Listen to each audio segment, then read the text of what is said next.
నీకు పిలుపు ఉందా? నీకు దర్శనం ఉందా? నీకు అది ఉందా? నీకు ఇది ఉందా? నీకు ఎక్స్పీరియన్స్ ఉందా? ఒక సేవకుడి కింద నలిగిన అనుభవం ఉందా?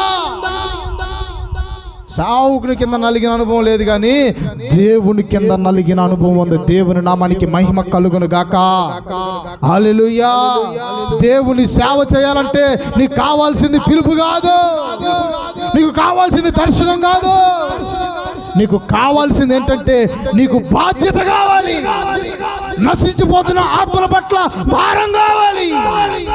నా ప్రియ దేవుని బిడ్డలారా, దేవుడు ప్రజలందరి మీద ప్రవర్తనలగున్నట్లు దేవుని యొక్క ఆత్మని మనకు అనుగ్రహించాడు.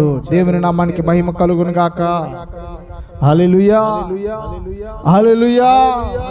ఒక బాధ్యత కలిగినటువంటి వ్యక్తులుగా మనము దేవుని యొక్క పని చేయాలి.